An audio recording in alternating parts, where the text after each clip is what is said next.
আমরা মহিলারা সারাদিন অনেক কাজ করতে হয়, এর মাঝে যে কীভাবে আমাদের সময়টা চলে যায় সেটা আমরা বুঝতেই পারি না। যাতে আমরা যদি একটু কাজগুলোকে সহজ করে নিয়ে একটু সময় বাঁচিয়ে নিতে পারি, এতেই আমাদের জন্যই অনেক উপকার হবে। ঠিক তেমনই ছোটো ছোটো কিচেন টিপস এনেছি যা আপনাদের সংসার জীবনের কাজগুলোকে অনেক সহজ করে দেবে এবং নিজেদের জন্য অনেক সময়ও বাঁচিয়ে দেবে এবং এছাড়া অনেকটা টাকাও বেঁচে যাবে। তো দেখুন, এখানে প্রথম টাকা বাঁচানোর মধ্যে এমন একটি টিপস শেয়ার করবো যা আপনার অনেক উপকারে হবে। এই যে আমরা রান্না করার সময় তো প্রেশার কুকারে ঢাকনাটা মুড়েই থাকে, অনেক সময় কী হয়, সিটি উঠতে চায় না, ফিস একটা আওয়াজ হয়। তো এটা কারণ এই যে সিটির কাজটায় যে হোলটা আছে এর ভিতরে অনেক তেল ছিটে ময়লা ঢুকে যায়, সেই কারণে আমাদের এখানটায় ব্লক হয়ে যায় আর সিটিটা ঠিকমতো হতে চায় না। আপনি কি করবে, একটু এই সিটিটাকে এইভাবে একটু সেফটি পিনের সাহায্যে ভালো করে পরিষ্কার করে নিলে দেখবেন খুব সুন্দরভাবে তেল ছিটে ময়লাগুলো পরিষ্কার হয়ে বার হয়ে আসবে। এইভাবে একবার ভালো করে পানি দিয়ে ধুয়ে নেওয়ার পর তারপরে এইভাবে সেফটি পিন দিয়ে করে নেবে, দেখবেন তেল ছিটে ময়লাগুলো খুব ইজিলিভাবে বের হয়ে আসবে আর আমাদের রান্নার সময় কোনো রকমের সমস্যা হবে না এবং কুকারের সিটিও খুব ভালোভাবে উঠবে। নেক্সট স্টেপ হচ্ছে আমরা এখানে টাকা বেঁচে নিতে পারি খুব সহজে, কারণ এই যে লিপস্টিকগুলো হয় না, লিকুইড লিপস্টিকগুলো অনেকটা শুকিয়ে যায়, যতই দাম দিয়ে আপনি এরা কিনেন না কেন শুকিয়ে যায়, ঠিকমতো হতে চায় না এবং এতে করে লাগাবার টাইমে সময়ও চলে যায়। তো এই সমস্যায় যদি পড়েন তো আপনি একটা সিম্পল একটা টিপস শেয়ার করছি যা আপনি খুব সহজে লিপস্টিকটাকে আবারও রিইউজ করতে পারেন।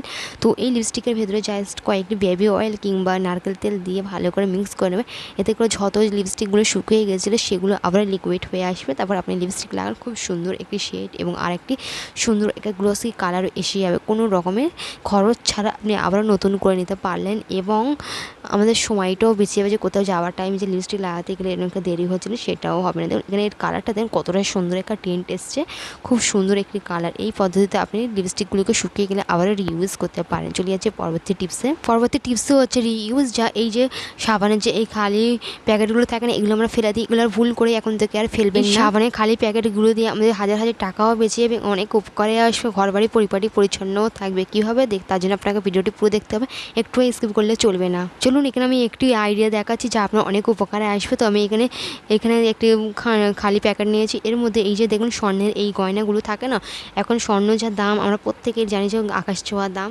তো আপনি কোথাও গেলে এইভাবে সেফটি করে নিয়ে যেতে পারেন, কেউ বুঝতেও পারবে না যে এর মধ্যে কোনো রকমের স্বর্ণের একটা গয়না আছে। এছাড়া আপনি এই রকমভাবে কোনো জায়গায় রেখে দিতে পারেন, কেউ হট করে বুঝতেও পারবেন না। এই সিম্পল একটি টিপস, এটা অনেক উপকারে আসবে, অ্যাপ্লাই করতে পারেন। তো এটা লোককে ধাঁধা দেওয়ার জন্য, চোরকে ধাঁধা দেওয়ার জন্য কিংবা যে চুরি করবে কেউ খারাপ নজর উদ্দেশ্যে ধাঁধা দেওয়ার জন্য, শুধুমাত্র আপনিই জানবেন জিনিসটা কোথায় রেখেছেন। নেক্সট হচ্ছে আরেকটি আইডিয়াটি হচ্ছে এখানে বক্সটাকে আমি ভালো করে এই প্যাকেটটাকে এইভাবে এগুলো মুড়ে নিচ্ছি, ছিঁড়বার কোনো প্রয়োজন নেই, এইভাবে মুড়ে দিচ্ছি। এটা এমন একটি আইডিয়া হচ্ছে যা আপনার অনেক উপকারে আসবে, ঘর বাড়ি পরিপাটি পরিচ্ছন্ন থাকবে। তো এখানটায় আপনি একটি ডাবল সাইডের টেপ নিয়ে একটা দরজার পেছনে লাগিয়ে দেবেন। যখন আমরা মাথা আঁচড়াই তো অনেক চুল ছিঁড়ে, তাই না? তো এই চুলটাকে এর মধ্যে রেখে দেবে, তো ভালো করে সিকিউর করে শক্ত করে আটকে দিয়ে তারপর চুলটাকে রেখে দেবে, দেখবেন কতটা সুন্দরভাবে শক্ত হয়ে থাকবে এবং চুলটাও পরিপাটি হয়ে থাকবে, কোনো জায়গায় ছড়াবে না। যখন মনে হয় ফেলে দেবে তো তখন খুব সহজেই ফেলে দিতে পারেন। প্লিজ ভিডিওর সঙ্গে থাকবেন, একটু স্কিপ করবেন না। দেখতেই পাচ্ছেন পরবর্তী টিপস। তো এই যে সসের বোতলগুলো কী হয় না, যখন ইউজ করি তা আমাদের এই বোতলের এই ঢাকনার এইখানে মুখের কাছটা একদম সস পরে একদম নোংরা এরকম হয়ে যায়, যা আপনাদের দেখানোর জন্য আমি এটা রেখেছি। এইভাবে ইউজ করলে আমাদের ময়লা হয়ে যায়, পরিষ্কার বাজে লাগে, একদম আনহাইজিন হয়ে যায়, তাই না? তো এটাকে ভালো করে প্রথমে পরিষ্কার করে নিতে হবে, কীভাবে রাখলে যে এটা পরিষ্কার পরিচ্ছন্ন হবে আর কোনো রকমভাবে নোংরা ময়লা জমবে না। তো এটাকে ভালো করে একটি টিস্যু পেপারের সাহায্যে পরিষ্কার করে নিতে পারেন, যে কোনো পেপারের সাথে পরিষ্কার করে নিতে পারেন।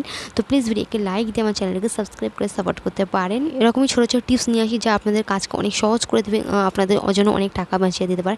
তো দেখুন আমি এখানে একটি পেপার নিয়েছি যা ইউজ হয় না, তো এইভাবে বোতলের মুখের কাছে এইভাবে রেখে তারপরে এখানে আমি একটি ছুরির সাহায্যে বা কাঁচির সাহায্যে আপনি গোল করে কেটে নিয়ে এখানটাই এর ভেতরে মুড়ে দেবে।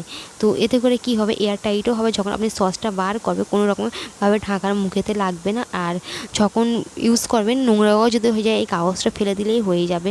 তো এইভাবে রাখতে পারেন। নেক্সট হচ্ছে এই যে মাছ মাংস অনেকেই পছন্দ করে না, এই আঁশটা গন্ধটা কিন্তু খেতে ভালোবাসে, তাই না?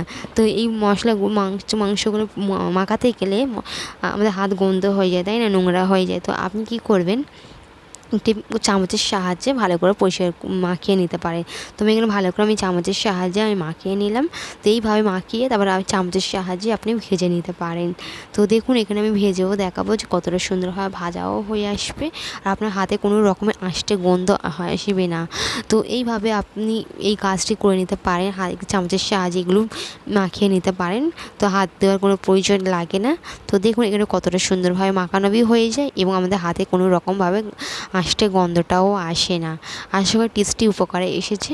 ভালো লাগলে ভিডিওর সঙ্গে থাকবেন, একটু স্কিপ করবেন না। চলুন দেখে নেওয়া যাক পরবর্তী আইডিয়া, যা রিইউজ, যা আমরা আবার ইউজ করতে পারি। এই যে ওয়ান টাইম কন্টেনারগুলো যা আমাদের অনলাইনে খাবার এসে থাকে কিংবা কোনো বি রেস্টুরেন্ট থেকে খাবার দাবার কিনলে তো এরকমই কন্টেনার দিয়ে থাকে। তো এই কন্টেনারগুলো ইউজ দিয়ে আসে না, পড়ে থাকে। তো আপনি এইভাবে একে ঝুড়ি ব্যবহার করতে পারেন। তো দেখুন এখানে আমি আলু এর মধ্যে রাখছি। তো যদি আমরা এইভাবে যদি আলুগুলো রাখি, তো রান্নাঘরে কী হয়, ককরোচ আরও তেলাপোকা ময়লা পোকামাকড় এর ওপরে পড়বে এবং আলুটার মধ্যে ময়েশ্চার আসার কারণে খুব তাড়াতাড়ি গাছ বার হয়ে আসবে। তো কীভাবে ব্যবহার করলে যে এটা কোনো রকম হবে না, তো তার জন্য একটি লাগবে কালো পলিথিন। তো কালো পলিথিনটাকে দিয়ে এখানে খুব সুন্দরভাবে আমরা একটি ঝুড়ি বানিয়ে নিতে পারি। তো দেখুন আমি কালো পলিথিনটাকে এইভাবে পরিয়ে নিলাম। তারপরে এইভাবে মুঠি করে নিয়ে একটি পুরনো চুড়ির সাহায্যে এখানটা একটা সুন্দর একটি হোল করে নিতে পারি। তো দেখুন এই যে পুরনো চুড়ি ইউজ আসে না, এই চুড়ি দিয়ে আমরা খুব সুন্দরভাবে করে নিতে পারি। দেখুন এখানে কতটা সুন্দর, কোনো রকমভাবে পোকামাকড়ও উঠবে না, আর এতে কোনো রকমভাবে ময়েশ্চার এসে নষ্টও হয়ে যাবে না আলু পেঁয়াজ অবশ্যই আলাদা রাখা দরকার। আমরা প্রত্যেকেই জানি, যারা জানেন তো তারা জানেন, যারা মনে হবে যে এটা বের করতে গেলে অসুবিধা হবে, আবারও পলিথিনটা খুলতে হবে না, আপনি খুব সহজেই একটু একটু করে বার করে নিতে পারেন। দেখতে পাচ্ছেন কতটা সুন্দরভাবে বার করতে পারলে এই পদ্ধতিতে আপনি আলু কিংবা পেঁয়াজও রাখতে পারেন। তবে চলুন এটা কিচেনের জন্যই না, এটা আমাদের নিজেদের জন্য একটি টিপস শেয়ার করি। তো দেখুন এখানে আমি একটু অ্যালোভেরা জেল, একটু নারকেল তেল আর একটু অলিভ অয়েল দিয়ে ভালো করে মিক্স করে নেব। এখানে একটি মিশ্রণ তৈরি হয়ে আসবে। এটা আমাদের চুল যে আগা ফেটে যায়, আগা ফাটার কারণে কী হয়, আমাদের চুল লম্বা হতে চায় না, চুল মধ্যে একটা ঝল ঝরে আসে না, একটা মসৃণ থাকে না। তো এইটা অ্যাপ্লাই করুন, চুলের আগা থেকে ডগা পর্যন্ত অ্যাপ্লাই করুন। চুলের স্প্লিটেন্স কমবে এবং আমাদের চুল ঝলমলে চকচকেও হবে। এই টিপসটি অবশ্যই অ্যাপ্লাই করবেন। 30 মিনিট মতো রেখে তারপর মাইল্ড শ্যাম্পু দিয়ে ওয়াশ করুন। আপনি প্রথমবারেই রেজাল্ট পাবেন। দেখবেন এই সমস্যা দূর হলে আপনার চুল লম্বা খুব সুন্দরভাবে হবে। চলুন দেখে নেওয়া যাক নেক্সট স্টেপ। তো একটি কুকারের সাহায্যে আপনি খুব সহজে রুটি করে নিতে পারেন। অনেক সময় কী হয়, বেলুন চাকি থাকে না কিংবা তাওয়া থাকে না, যারা হোস্টেলে থাকে কিংবা বাইরে থাকে তারা রুটি খেতে পারে না তাওয়া না থাকার কারণে। তো যাদের কাছে এইটা নিই তাদের জন্য, শুধু যাদের আছে তাদের জন্য একদমই না। তো দেখুন আপনি এইভাবে কুকারটাকে একটু গরম করে নেবেন, ভালো করে গরম হয়ে আসলে তারপরে একটু রুটি এর মধ্যে দিয়ে দেবে।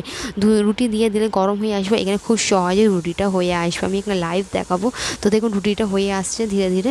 তো আপনি এই পর্যায়ে এসে রুটি সেঁকার সাহায্যে চুলা দিয়ে ফুলিয়ে নিতে পারেন। তো আমি এইভাবে দেখাবো আপনাদের সামনে কীভাবে আপনি রুটিটাকে বানিয়ে নেবেন। তো দেখুন কতটা সুন্দরভাবে হচ্ছে। এইভাবে ওলট প্লট করে আপনি বেশি গরম হলে ফুলে আসবে। তো একটু রুটির কাপড় দিয়ে ফুলিয়ে নেবেন। দেখুন কতটা সুন্দরভাবে হয়ে এসছে।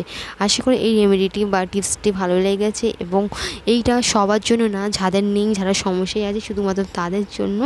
তো কারণ এতে দেরিটা অনেকটা সময় চলে যায়, সেই জন্য এই টিপসটা আশা করি ভালো লেগেছে। আজকের পর্যন্ত এতক্ষণ ধরে যেই সব টিপগুলো ভালো লেগেছে আপনাদের মতামত আপনাদের কমেন্টে জানাতে পারেন।